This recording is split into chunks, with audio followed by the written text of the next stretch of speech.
$11 billion. That is how much disappeared from the American economy when one company's massive lie finally fell apart. They didn't use complex algorithms or offshore shell companies to do it. They used a trick so simple a fifth grader could have spotted it in the books.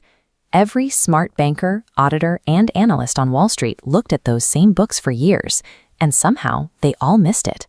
It shows that the largest financial disasters don't usually hide in complex code. They hide in human blind spots. By 1999, Worldcom was the titan of the internet age. If you owned their stock, you weren't just an investor, you were a genius. The company had become the cornerstone of retirement funds across the country. At the center was Bernie Ebbers. He was a former gym teacher who built an empire by buying up 60 other companies in 15 years. Wall Street loved him because he didn't look like a typical CEO. He looked like a guy you could trust with your life savings. But Ebbers had a secret. He had borrowed $400 million against his own Worldcom shares to fund his lavish lifestyle.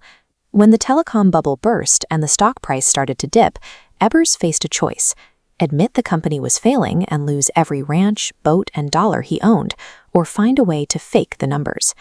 Ebbers chose to cheat. His personal survival now required the stock price to stay inflated, turning his CEO office into a bunker built on accounting manipulation.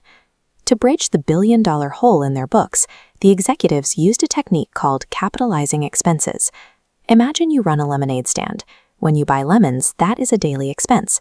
It goes in the red column and reduces your profit immediately. WorldCom's trick was to tell the bank that those lemons were actually equipment that would last for years. By dragging their daily losses into the asset column, they made their profit look enormous on paper. They performed this digital illusion on a global scale, moving billions of routine business costs into different computer folders to create fake money out of thin air.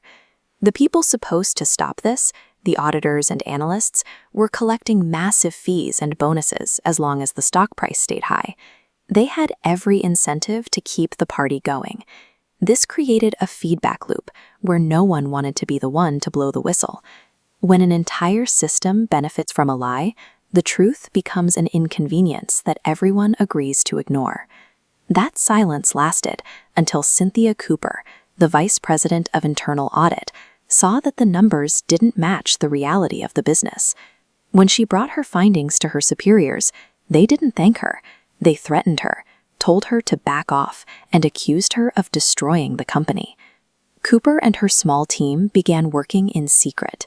They stayed late into the night, manually auditing hidden digital ledgers, while terrified that their own security teams would catch them.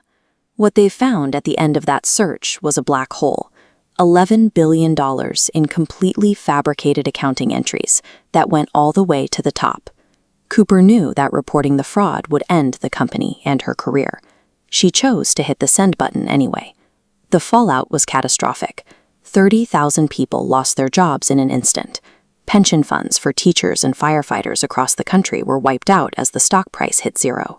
Bernie Ebbers went from being the celebrated face of the internet age to an inmate serving 25 years in federal prison.